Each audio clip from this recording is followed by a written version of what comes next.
Okay, hello everyone, and welcome to our afternoon webinar. My name is Marika. I work at Unlimited, and we are just waiting for a few more attendees to log in. But I just wanted to say hello to those of you who are online and who are listening, and just to welcome you. We'll be starting in a minute or two. Hopefully while we're waiting, hopefully you can see the screen okay. You should be able to see our presenter Habib in the top right-hand corner, and also his screen, his slides. So hopefully that's coming through okay, and hopefully you can then in turn hear my voice okay. So many thanks for all of you for dialing in and signing up. Hopefully you will find the next hour really helpful. Habib is a friend of Unlimited and has kindly stepped in to run the webinar for you today on sustainability in entrepreneurship. Habib will share a bit about his background personally, but he is a co-founder of a coaching and a development company, working with clients to help them develop their sort of sustainability for their companies and what that means and how can they create innovation through that.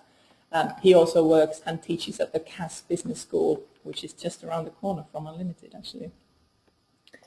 So today's webinar, it will last an hour. We've asked Habib to talk for about 45 to 50 minutes, which can be quite a short time, but we'll see how he gets on with that. And then we'll have time for questions at the end. So hopefully we'll have about 10 minutes for questions. So do post questions through the chat function that you'll hopefully see in the GoToWebinar dashboard that it's on your screen. So type in a question, I'll make a note of those, and when we come to the end, I will read those out to Habib and he can then respond. Any questions we don't have time for, or if there's something that comes up afterwards, once you've had a bit of time to digest the webinar, then feel free to post those, email those through to us, and we'll get those answered as well. Okay, I think we're probably ready to go, so I'm going to hand over to our presenter, Habib Lezovic, and hope you enjoy the webinar. Thank you. Thank you, Marika. As Marika said, I am the co-founder of a coaching and development company called Context, which works on sustainable development with its clients. I'm also a lecturer at CAS Business School and ESCP Europe, and at times at the Royal College of Art. I teach systems theory, integral theory, entrepreneurship, and sustainability, so you see quite a bit of theory pop up in during this presentation. I'm also involved with the Institute of Integral Entrepreneurship in London, which aims to promote integral entrepreneurship. So let's kick off. Today's topic, the title is Sustainability in Social Entrepreneurship.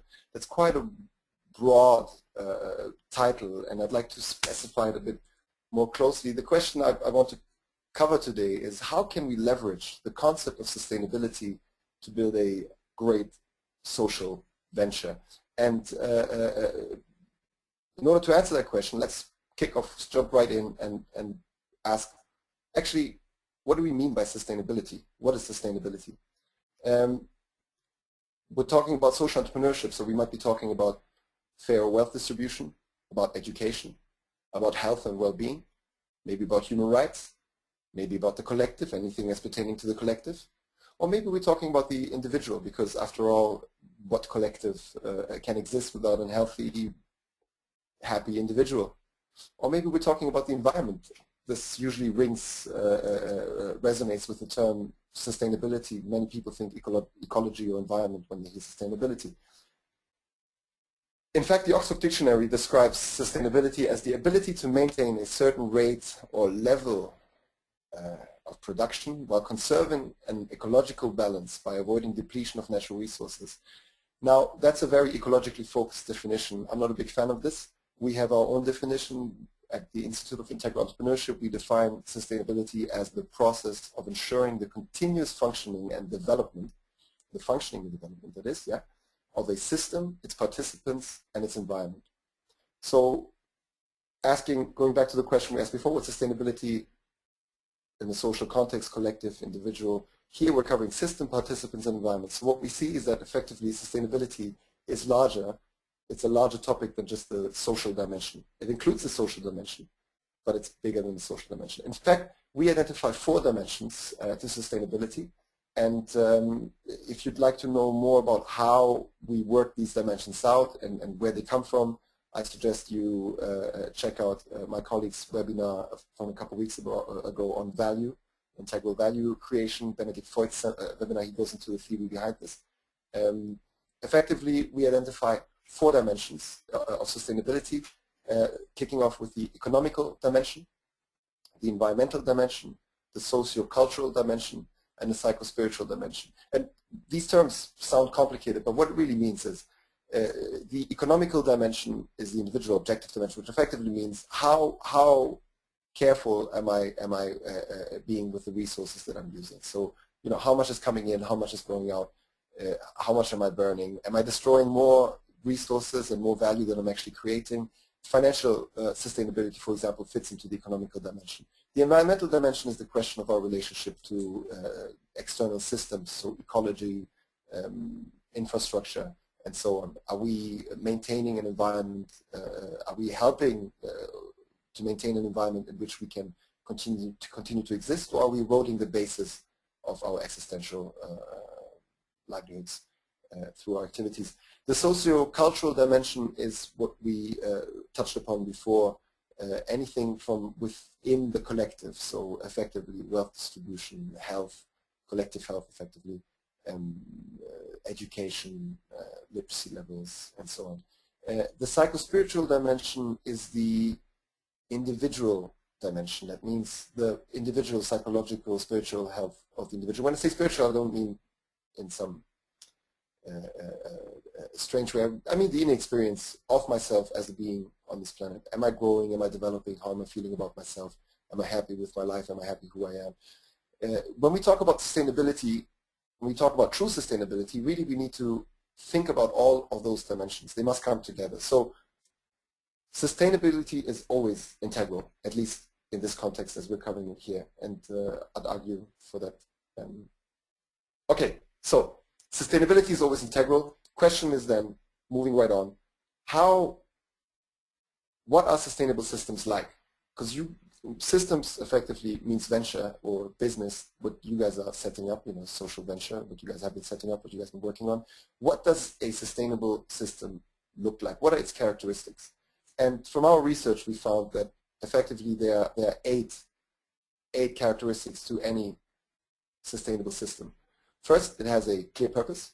It has an ethos or a set of guidelines and rules that guide it in its actions. So values, effectively, we would say in the human context. It has a certain degree of transparency, so we can see what's going on. We know what's going on in there. It's open, so it allows for inflows and outflows of resources. It's not shut. It's not closed. It allows for participation and contribution. So that means effectively it is participating in a larger whole, and it also has people participating in it, and it's contributing to a larger whole, and it receives contributions from a larger whole. Also, it's effective, so it achieves the purpose that it sets out to achieve, and it's efficient, so it achieves the purpose it sets out to achieve in a way where it doesn't destroy more resources than it actually creates. So effectively here we could speak of limiting wastefulness in regard to effectiveness and efficiency. Yeah, all right. So as I was just saying, the DNA, the guidelines, the defining boundaries is the purpose and the ethos, the understood flow of resources, information, in transparency, participation and contribution. Also, this is an important concept of interdependency. It means effectively that the system we are creating, we are building, the venture you are building achieves an interdependency with its surrounding. That means its surrounding needs your venture, and your venture effectively makes use, contributes, needs your environment. It's not a one-sided relationship. All right. So on the conceptual plane, we've discussed integral sustainability and the characteristics of sustainable systems. All right. But we still want to ask, we haven't touched upon the question, how can we leverage the concept of sustainability, this concept of sustainability, to build a great social venture? And in order to answer that question, let's look at how sustainability and business currently work together, or yeah, what's currently going on in business in terms of sustainability. And when we look at the reality at the moment, most businesses really don't consider or care about sustainability. And the few that do usually embed it superficially. What I mean by that is you'll have a product or a service or a process, something that you do, your venture's raison d'etre, if you like, the way you go about it, and that's a given, that's a fix, and on top of that you add a layer of sustainability. So in practice this could be something that in marketing terms we would call an augmented product. So for example, EasyJet offering carbon offset to its flights. So there you go, you can take this flight, and if you pay a little extra, you're offsetting the carbon. It's an augmented product. You have sustainability applied in the form of a moral pledge. For example, use less plastic bags, Sainsbury's, Tesco's, etc. Or even fair trade is somewhat of a moral pledge approach, where we say, hey, we're doing pretty much what everyone else is doing. We're doing it slightly differently, and hence it's more sustainable. Hence you should pick us because it's the right thing to do. The last way, the third way, it's not the last way, but the third way that sustainability is applied often superficially is as corporate social responsibility, or just basically PR. I've got Shell, BP on here. I think you can certainly think of other ones. I can definitely think of other ones that use it in that way. In any case, sustainability effectively is implemented as an additional layer of cost. It's considered a cost. So I'm doing this, hence it's making it more difficult for me to be financially sustainable, to be economically sustainable. And this is especially a common issue with social enterprise. And what that leads to with the superficial application of sustainability is that either we're failing to achieve our missions as a social venture, so we're setting out to achieve something larger, shared value on a social plane, either we're failing to achieve our mission because the layer of sustainability doesn't cover enough of our practices, or we end up struggling existentially. That means we're not making enough money, we're not getting the right people involved, we can't find any buyers for our services or products, in fact, any takers for that sense. The alternative to the superficial approach would be to flip the script and effectively make sustainability the core, the informing core for our entire venture. What exactly does that mean? How do we go about making sustainability the core of our venture? And there we want to borrow from design thinking. Effectively, we want to turn sustainability into a design constraint for our venture. What's a design constraint? Well, designers will use setup constraints in the attempt to solve a problem when they are looking to innovate. Effectively, they will define a few parameters by which they will abide and try to develop a solution within these parameters. To give you an example of a French designer, Arthur Baudelec, who worked on a project which was called, I think, Jumping Jack.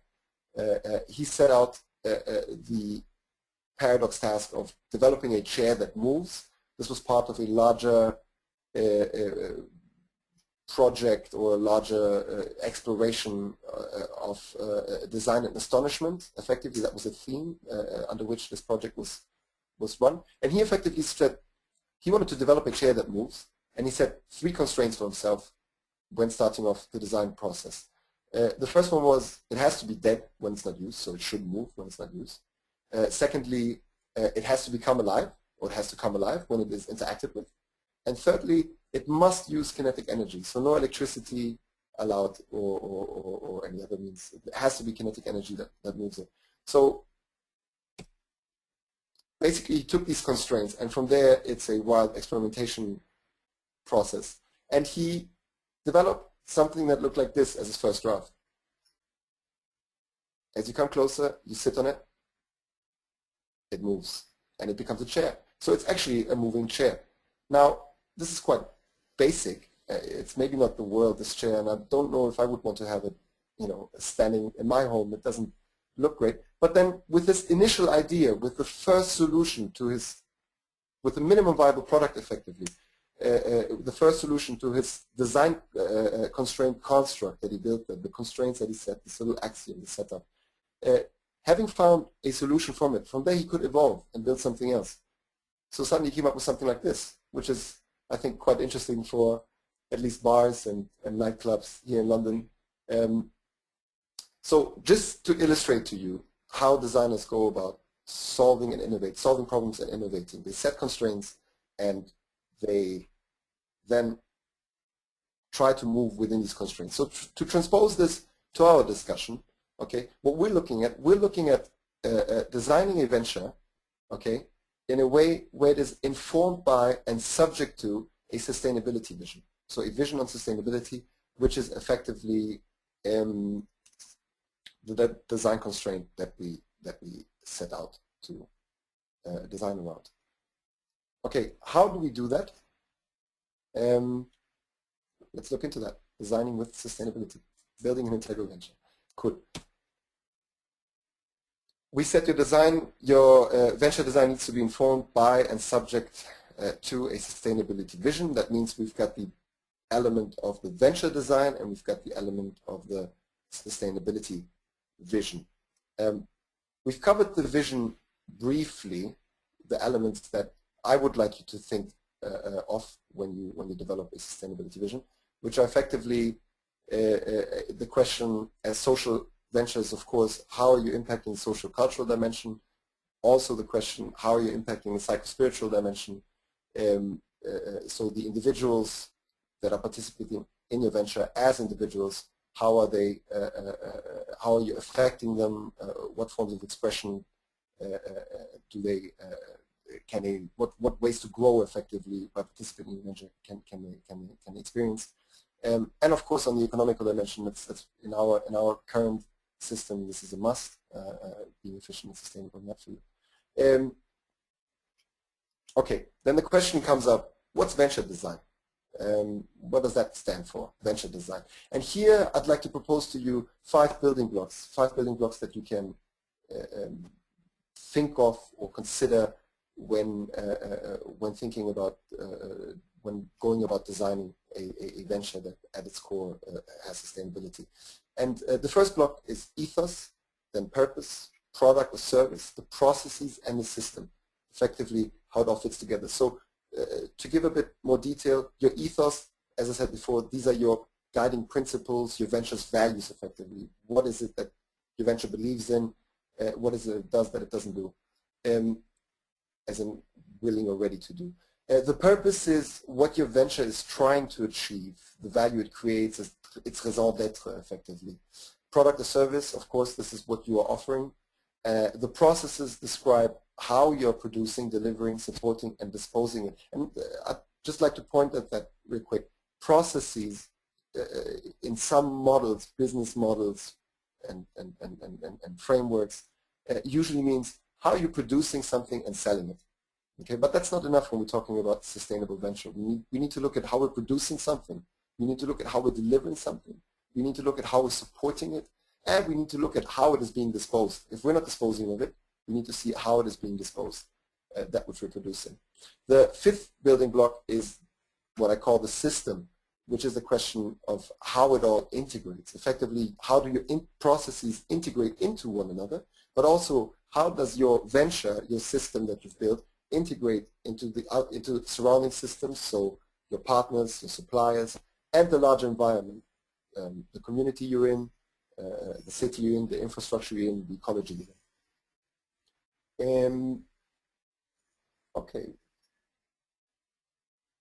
What we're trying to do, what we're trying to achieve when we say we're trying to build an integrally sustainable venture, we're trying to build a venture that is innovative in one or all of these building blocks. So we're talking about these here. So it has to be innovative in one or all of these building blocks. That's the first step from moving away, the first step to move away from a superficial application of sustainability and actually feed it into this concept of sustainability into the design process of our venture. So there's got to be some form of innovation that drives sustainability in one of these, at least one of these blocks. Okay. The other thing we're trying to do is we're trying to build a venture that is informed by sustainability in most of these blocks. So innovation alone is not enough. Yeah, coming up with a new process that helps me do something faster, but on the other end produces 10 times more waste than our previous process is not good enough for a sustainable venture design. We need to look for innovation that is informed by sustainability. Okay, so how do we go about building a venture that is informed by the sustainable vision? And how exactly we build such a venture, how exactly this vision looks like, how exactly the design looks like, in the end, that's really up to you. And it should be up to you because it's yours. It's your vision, it's your constraint, it's your design, it's your innovation. So sorry, there is not a template answer that I can give to you. I know it's convenient usually to have a 5-step approach to the promised land, but unfortunately in the new frontier that is sustainability and sustainable venturing, sustainable entrepreneurship, there are no templates yet, at least none that I think are worthwhile sharing and that work on an integral level.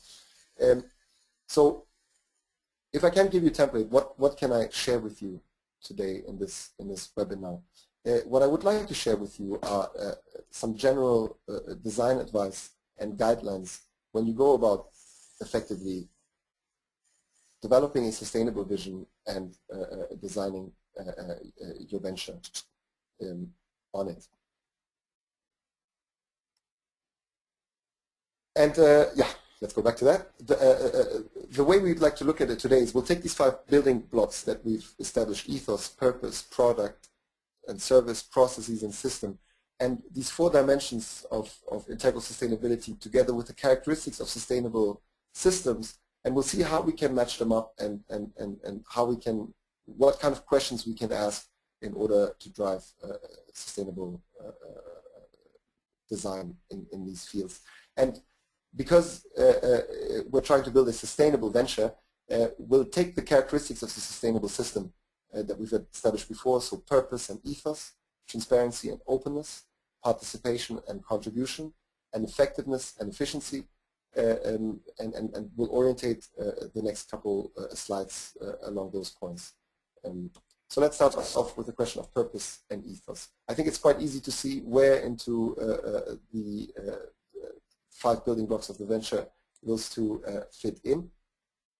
And effectively, when it comes to the purpose and ethos, let me add to this. It's so obvious to have it as a characteristic of a system and then also have it in the venture design thing and see where it fits in. But the fact is, a lot of companies do not have a clear ethos, and a lot of social ventures do not have a clear purpose. So this might sound very, very simple, very, very basic, but it is absolutely essential. You have to make sure you have a clear purpose and an ethos. That means your values clear. What's driving you? What are you willing to do? What are you not willing to do? What are the values that are informing your whole being and the being of your venture?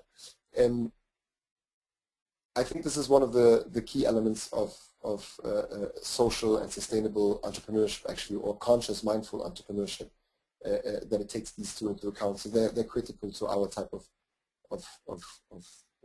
business conduct. So let's look at it. Purpose and ethos. In designing a sustainable venture, you have to make sure that these are absolutely clear. As I just said, it's not enough to just have them. They have to be clear. So what are the values that underlie the venture? What change do you want to bring in the world? That's the purpose you're effectively delivering. Yeah. And here I'd like you to consider this for all 4 dimensions. So to go back to this thing here, I'm not sure if you can see it quite well. If you set out with your social venture to improve illiteracy rates, or bring education to disadvantaged groups.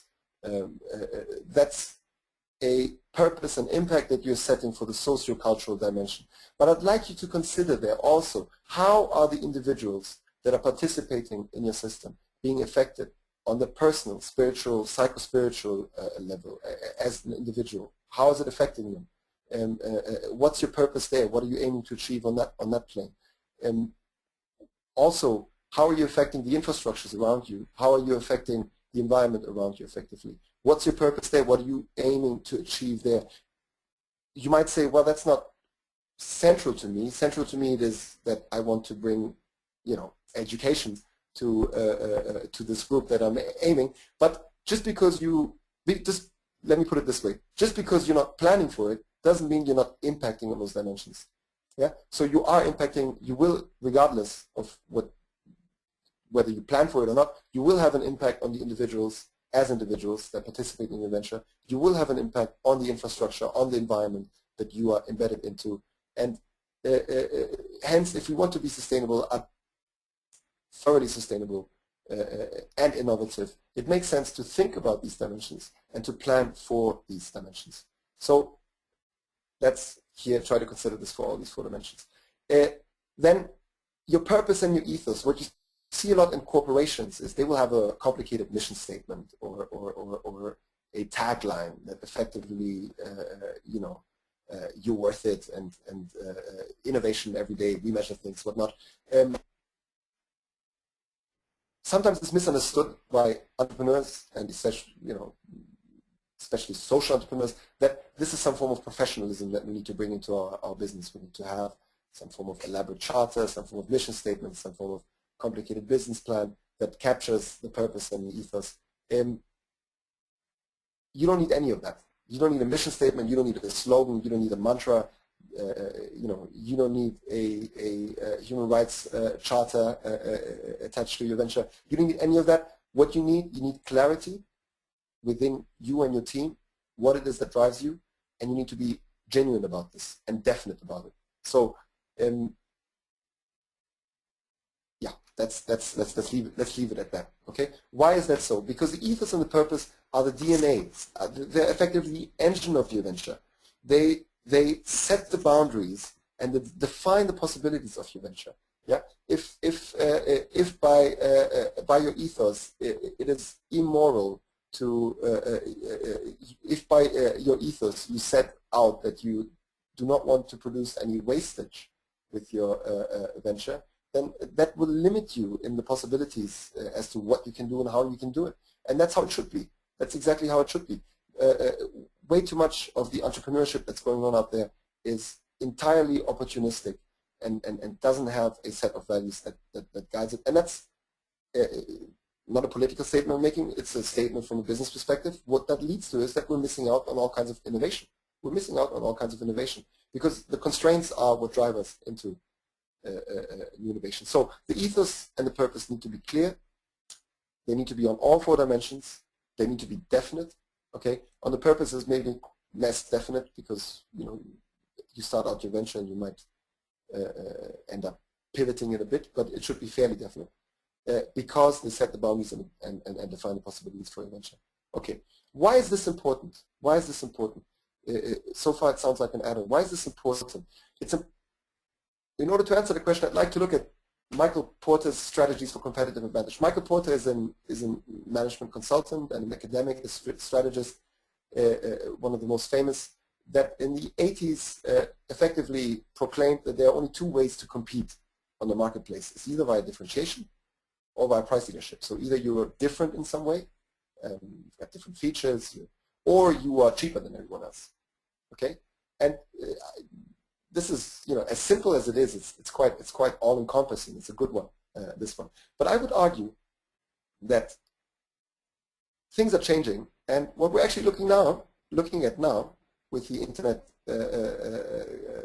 revolution, if you like, and higher participation, the social media revolution, and higher participation of the individual in public life and commercial life, is competing by authenticity. Yeah, competing by authenticity. That's not being different. That means being you. being you, not different, but being you, being authentic in what it is that you do, why you do it, and how you go about doing it. Okay? And here's a wonderful example of that. Yeah, Dr. Bronner's magic soap. I'm not sure if any of you have seen this in the shops.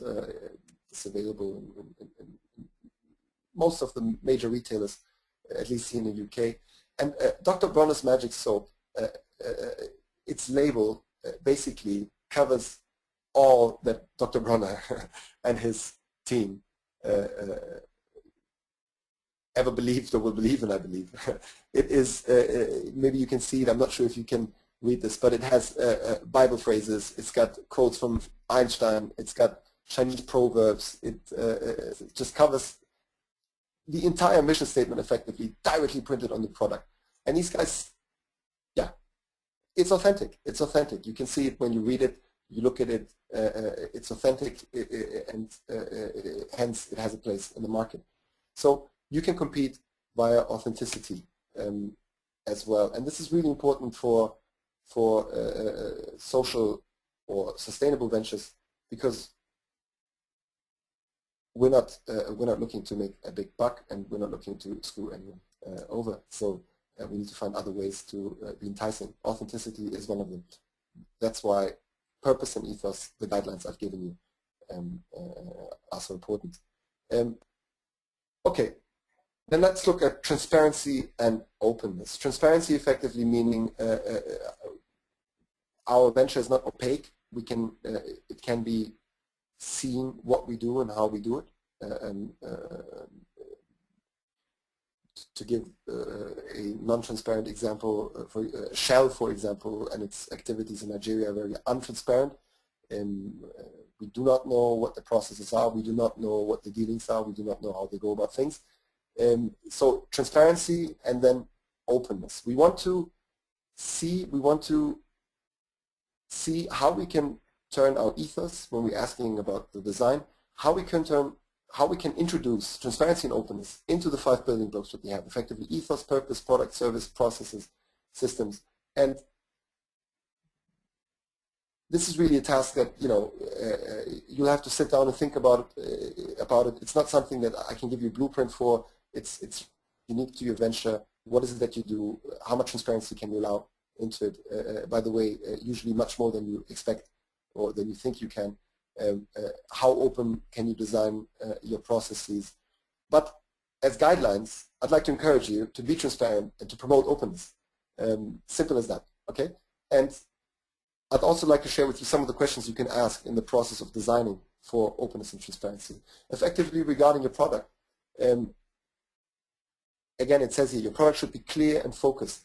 That's a form of transparency. Having a clear product that has a clear message, or a clear service for that matter, that has a clear message and a clear purpose, is a form of transparency. So on the product level, make sure you have a transparent product. Okay, this includes what it does, for whom it is, and how it works. Okay, also who's doing it and why. Yeah, so this is in particular for services. Who are the people that are running the services that you're doing? We recently had a meeting with a company in Germany where for a large development contract, where after about an hour of doing an intake, what these guys need, you know, what the position is, what are the difficulties, the CEO of the company asked my colleague about our background. So about our company's background, effectively. And my colleague looked at me and said, I'll answer that if you don't mind.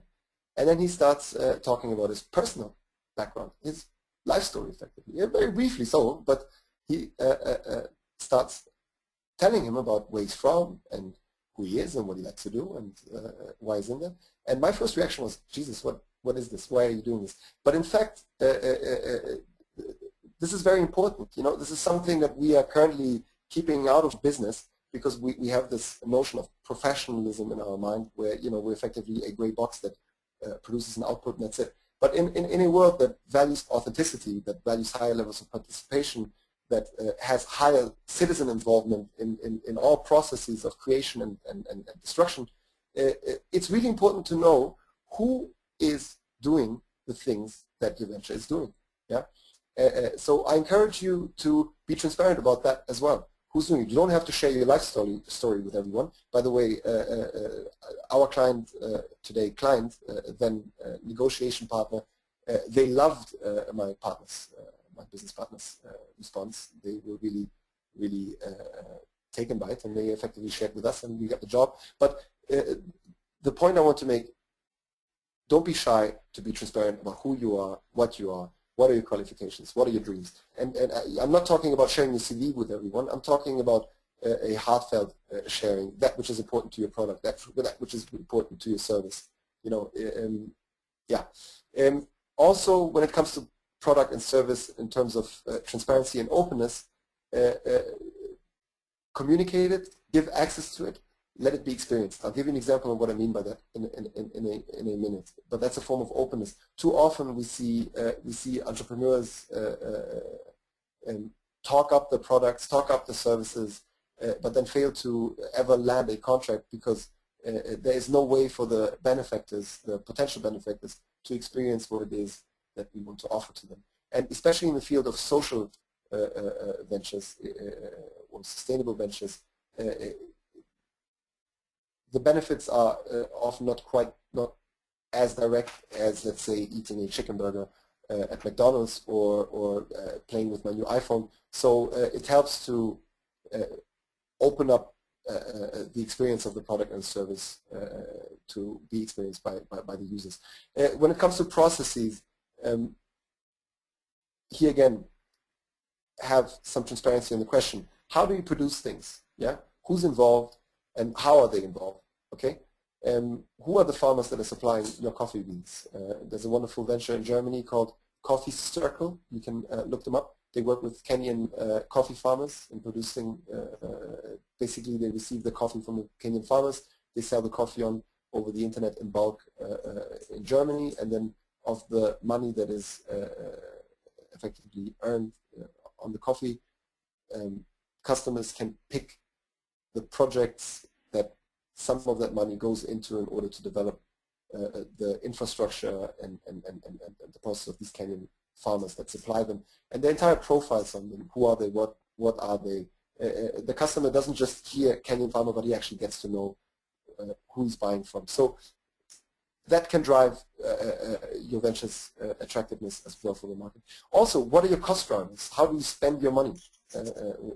You know, this really helps building trust for social ventures in particular. Where's that money you're asking for? Where's that money you're earning going?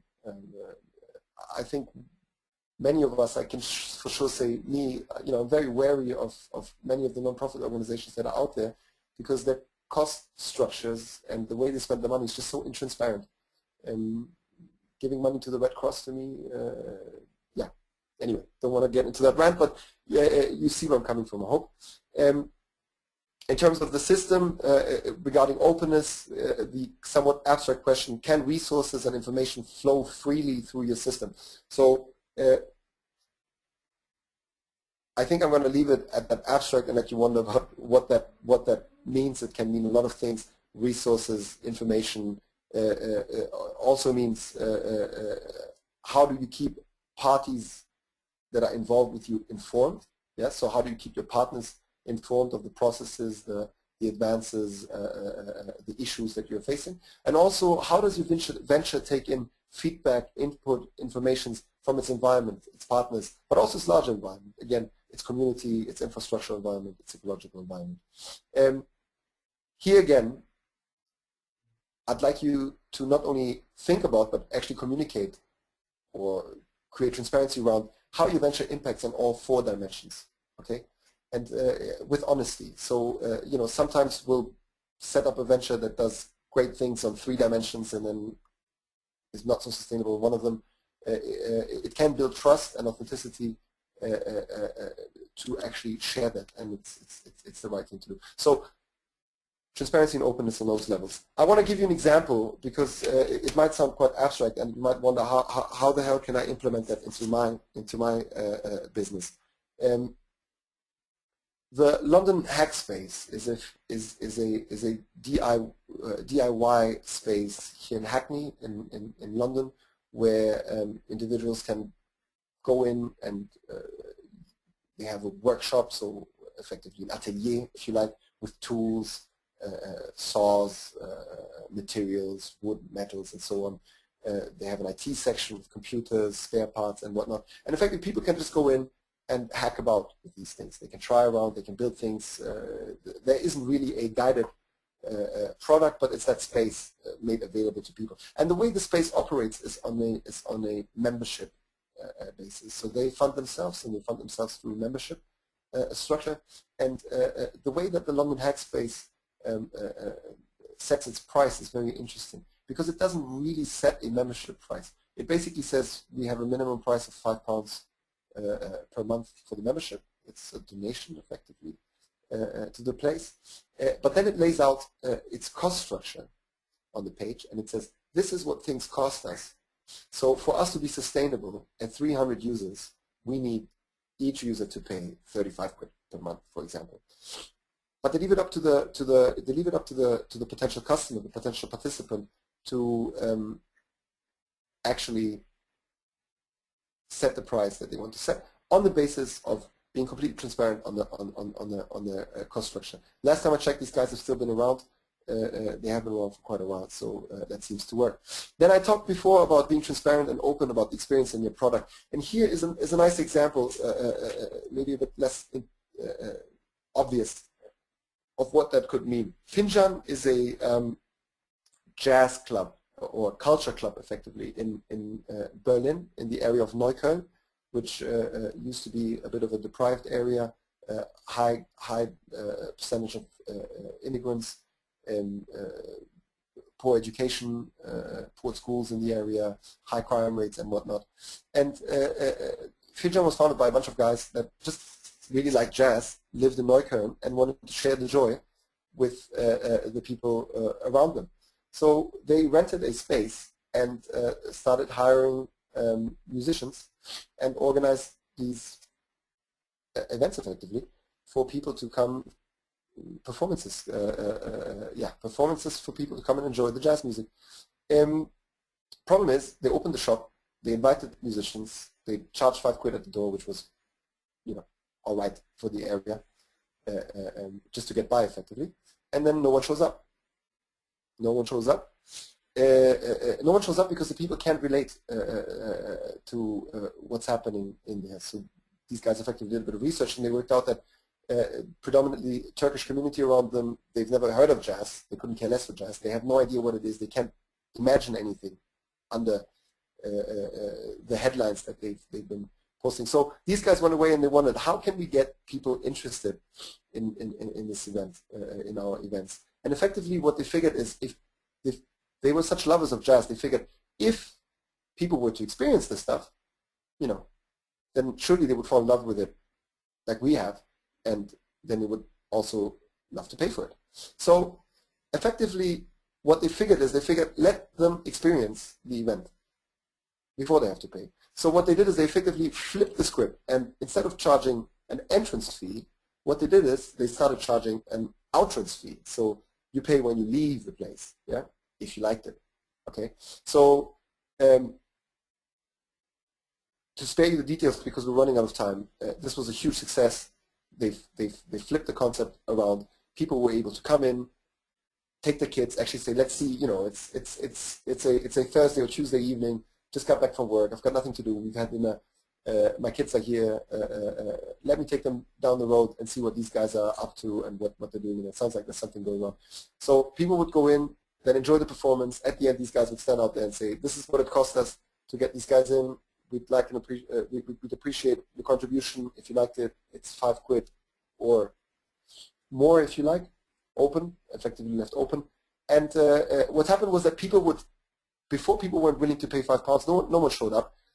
After they flipped that script, after they allowed people to experience the product, so opened the experience of the product to non-customers effectively, people were happy to spend these £5 and actually €5 and actually spent more than that. So they would give donations on top of what these guys were asking for. Huge success. These guys are still around. Anyway, moving swiftly on, because I think time is running a little bit short. The third bit, and this is kind of the great frontier in sustainable system design and sustainable venture design, is the question of participation and contribution in these 5 building blocks again. There's a Dark Mountain project, which is a interesting project in terms of participation in the area of ethos and purpose, or the Occupy movements. I know they're not social ventures, or maybe they are social ventures. They were quite interesting in those fields as well, the question of participation, contribution on the ethos and purpose. But really, for our more, at least for my more market-orientated angle, participation and contribution really apply to the dimensions of to the building blocks of product, process, and system. And here, the revolution is conceptual. So what I would like you to do, what I would like to invite you to do when thinking about how you can structure, design your venture so that sustainability becomes the core of it and innovation becomes the driver of it, I'd like you to move away from the concept of users, customers, and producers and towards the concept of participants. Think about participants. What's the difference there? Simple. A customer, the only way your venture can relate to a customer is via transaction. You sell him something. In the end, you sell them something. That's the way to relate. But that's not the only way to relate.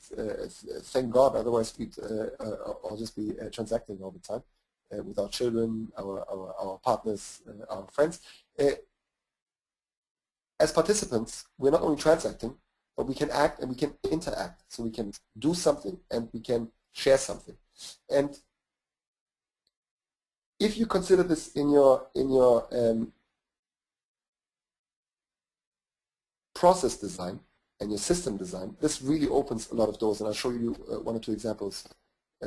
Opens doors for innovation. I'll show you a couple examples in a minute what that can look like. Also, I'd like you to start thinking not in terms of who's paying me, who can I get money from, but to start to think in terms of benefits and contributions beyond financial terms. Much too often we'll sit with entrepreneurs that say, "Ooh, I need money. I need $500,000 to start my venture. I just raised $1 million, but it's not enough, another 2 million." And when you ask them, and then we move on and we ask them, well, what do you need that money for? What do you need that money for? In the worst cases, the people will know. They just think we need that figure because effectively they need to sustain themselves. Or in some better cases, they will actually start to think and work out that much of the things that they thought they need and they thought they need money for in order to pay for it, they can get in other ways through the venture by getting people involved in a way, creating a benefit for them, and as a contribution receiving the bit that they need. So I'd like you to start thinking about benefits and contributions beyond financial terms. Again, I'll give you an example in a minute what that can look like. The kind of questions you can ask in designing for this are first setting getting an idea of what your scenario, what your system at the moment looks like, asking who's participating in your system. And when you ask that, again, ask on all 4 dimensions. You might be missing out. It's not just the obvious bit. So the person that's producing your product, the person that's supplying your resources, the person that's buying your product, that's not all. Again, what about the community that is surrounding your office, for example? Yeah.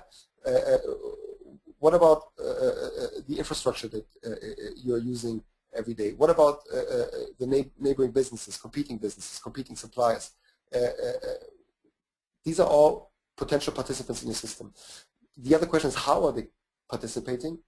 What are they contributing, and how are they benefiting? Very often in social business, what we see is that entrepreneurs are not conscious, they're not mindful, they're not conscious of quite all the value that they're creating for the participants in the system, which means they're creating a lot of benefit for others, but receiving no contributions in return. So by asking these questions, you can make sure that you raise your awareness to who's actually participating in the system, how they're benefiting, how they're contributing, and you design for and it allows you to effectively design for increased contributions or improved benefits and a better interdependency between your partners, your participants, and you in your venture design. How else could they benefit and contribute? That's effectively asking about pivoting the way you're doing something. Maybe you could be doing it differently. A few words on this. Sustainable systems usually have strong interdependency. I've said this word a few times. Interdependency effectively means that I'm dependent on you and you are dependent on me. It's not one way.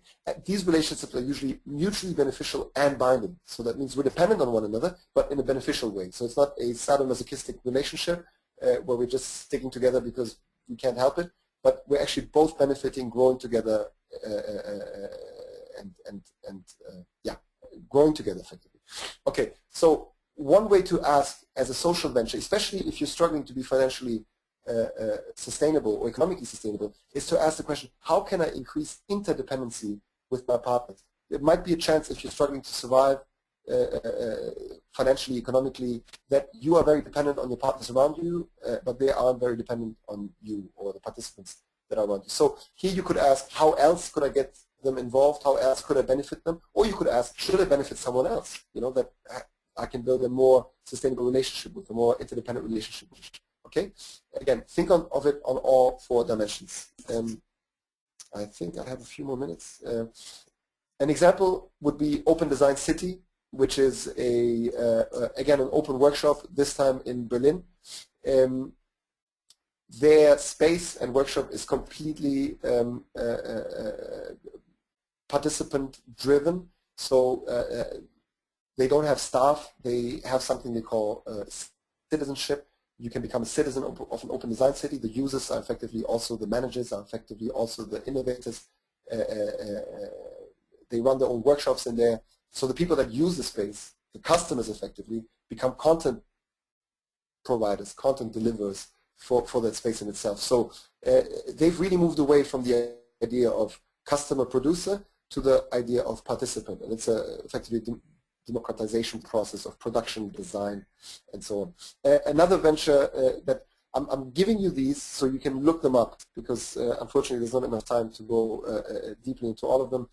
Energy Street Fight was one of our projects where we effectively we set up a street fight in Berlin, a virtual street fight in Berlin, where on a street in Prenzlauer Berg, the right side of the street was competing against the left side of the street on the energy consumption. And this was an elaborate game with some 1,000 flats participating, and the whole thing was self-sustainable. So we effectively ran the whole thing without needing much money by involving participants, by involving the customers, so the people that lived on the street, as participants in the venture. So it was effectively a co-creational effort, this project. It grew through its participants, it was developed through its participants, and in the end it was also, the benefits will be by its participants. Okay, last bit, and then we wrap it up, is the obvious bit, which is effectiveness and efficiency. In all of these building blocks, we need to design for effectiveness and efficiency. And I know this is a very silly question to ask, but it's actually not so silly. Are you achieving what you set out to achieve? This is so important.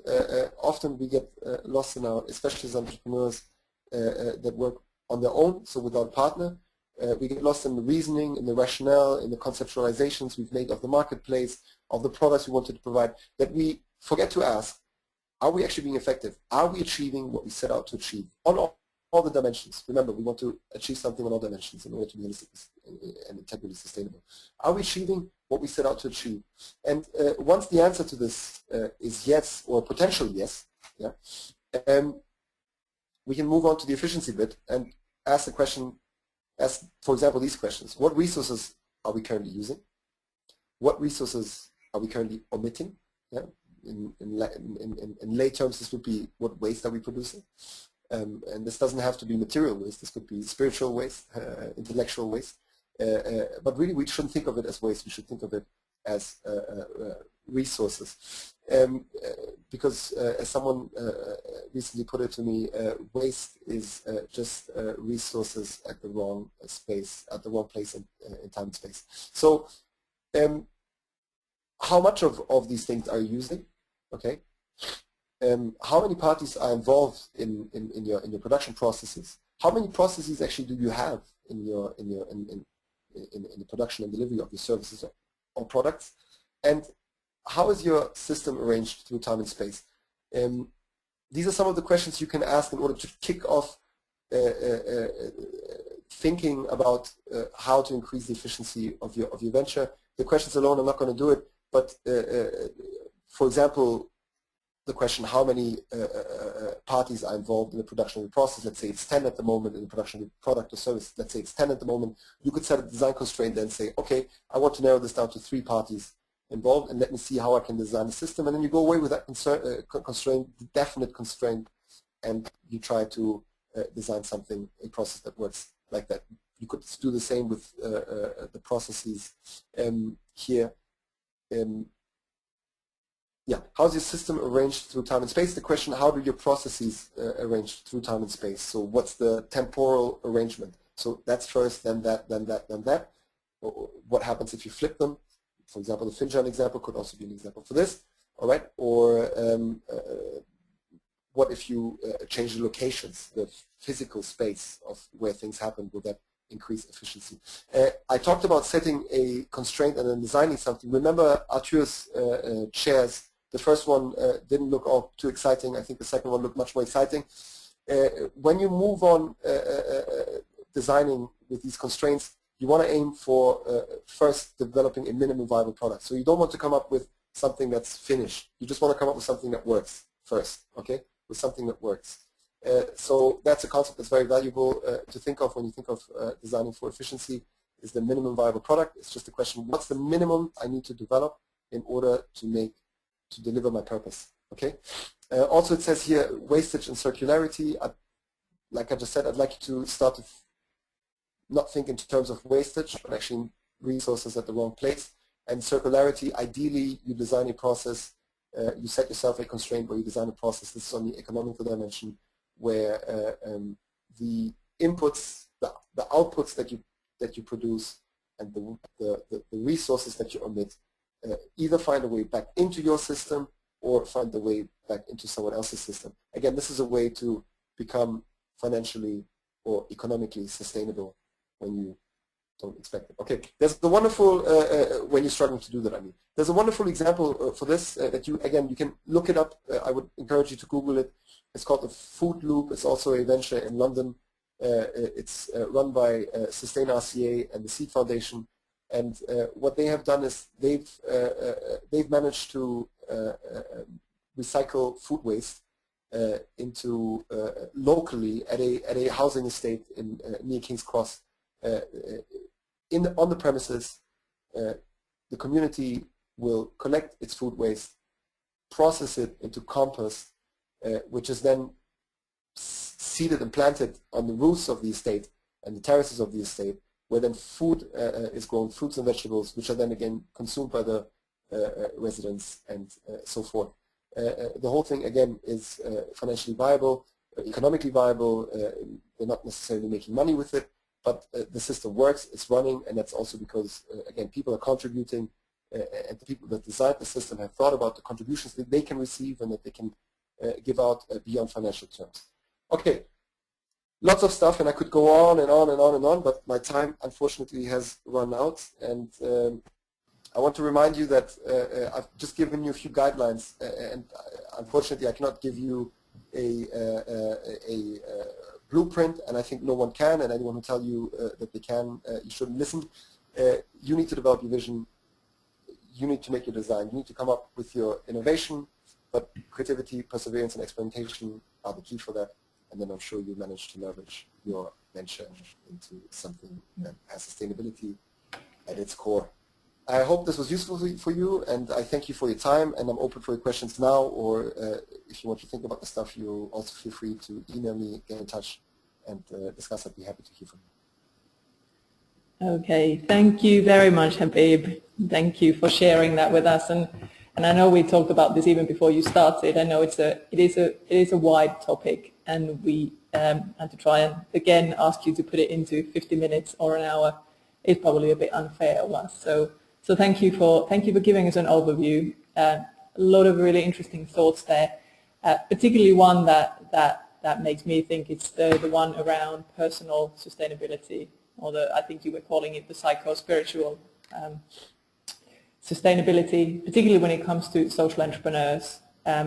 They often have a lot of the sustainability principles embedded in their work from the word go, because that's the way they run their businesses. But then with that passion and that energy, often also comes to sort of compulsion or desire to spend all your time in running a venture, and then looking after yourself might sometimes be forgotten. So that would be a very interesting one, maybe to delve in a bit deeper as well, and get some examples on how entrepreneurs might what sort of things they might be able to put in place to look after themselves and their staff, particularly at the startup phase. But I don't want to take up your time with that question. There was one question I did want to ask you, one that came through, and any of the others, I'll probably just connect you directly with the people who asked. Okay, brilliant. But there was one of the participants was asking, how would you apply this if your venture requires you to work in a partnership with someone, say a government or a big corporation, whose ethos and processes may not be quite as ethical as yours? So it's one thing to try and apply this for yourself, but how do you apply this if you work in partnership with someone who perhaps isn't as integrally sustainable as you are? Yeah, mm-hmm. That's a great question. I mean,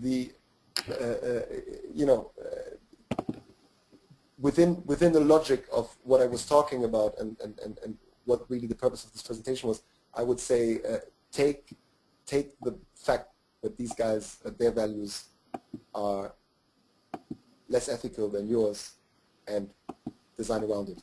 Yeah? I mean, as simple as that sounds and as banal as that sounds, but make it another constraint. That would be one way to go about it. The other thing, we talked about authenticity. There's a very, very, very strong pull from the market side, to put it in business terms, for more sustainability, more transparency, more openness, more authenticity. So if you're coming in as an ethical venture and you've gotten to the point where you can actually you have someone in government and large corporations that actually listens to you, it might be worthwhile to talk about it and approach them with it, and use that as a negotiation base, actually. So this is one of the points I try to make, and I know it's not enough time to get it across clearly, but much too often we see our high ethics and high standards and high expectations in terms of our impact on our environment as a constraint, as something negative, as something that we need to apologize for, that we need to integrate. It's not that. It's becoming an aspect for competitive advantage. The market is pulling for it. So one invitation I would extend would be to flip the script in the mind and say, hey, actually, these higher ethical standards of mine, they are an asset, and I'm going to take them into negotiation with these guys, and I'm going to ask them, okay, I'm going to bring this into our partnership. What can I get out of this? And then if none of this works, then I would challenge whether you should work with them. Simple as that. I mean, we said no to several potential clients and big contracts because we had the feeling that, especially in the coaching, the things that they've asked us to do effectively was a form of manipulation of their workforce, and we weren't willing to do that. So I want to say, if there's a lack of an awareness on your partner's side, then you can talk about it. You can try to raise the awareness. If there's a blatant ignorance or even a blatant approval of contradictory values to yours, destruction of value, then I would say move away from that partner. It's not the right partner for you. That's part of the design process elimination, to say, okay, this is not the right thing for me. And then you need to pivot around and see if you can find another partner, find another angle. Yeah, I hope that answers your question. If you would like to speak more about that, please email me. Great. I'll share your contact details, Habib, afterwards with all the participants, so you will get you will get the email address and you can then make contact. Just one final question, and not necessarily a quick one, but there's a question here about, you talked about seeing your clients or your users as participants. So you were using the term participant rather than consumer, for instance. Yes. And how this might be quite new actually to a lot of people to think about it in those terms. Is there anywhere where potential social entrepreneurs could learn a bit more about adopting this approach? I mean, I know you teach at the business school and that's for the students, but is there anywhere you know of and that people could perhaps learn a bit more on that? And if you don't know anything straight away, then you can think about it and let us know, and we'll share that with the listeners. So, I mean, that's a wonderful question, and one, I would say take a weekend trip to Berlin, go to Kreuzberg, and just look around. There's lots and lots going on there. It's the motherland of participatory system design in Europe.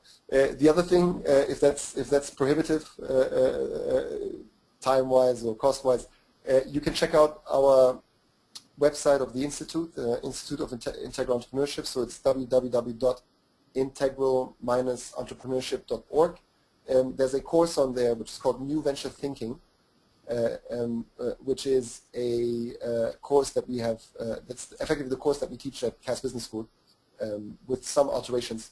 And you can sign up for that. It's free, and we'll approve you. Just let me know that you signed up via this webinar, and then you can find out more about that in there, or you can get in touch with me, and I'm happy to talk to you about it, and maybe even look at what you're doing, how you're doing it, and see how that could be turned into a participatory approach. It's unfortunately, it's very difficult to refer you to any academic papers or books because there aren't any. None that I know of anyway, that go deeper than I have gone by saying shift the concept. It's a fairly new way of looking at things, and we need to experiment with it and come up with ways that work and blueprints effectively before someone's going to put out a book or a paper like that. But integralentrepreneurship.org, New Venture Thinking course, it's free. You can sign up for that. There are 2 or 3 lectures on that in there with video and slides and additional readings and a discussion board, or you can get in touch with me. Brilliant. Thank you very much. And I think we will have to draw this to a close now. I'm conscious that we've run over, so apologies to participants for that. We do aim to finish on time. Thank you so much, Habib. Really appreciate your time. Very much for the opportunity. And thank you to everyone who signed in, logged in, and posted questions. This is, as some of you will know, this webinar is part of a series of webinars that Unlimited is hosting this autumn.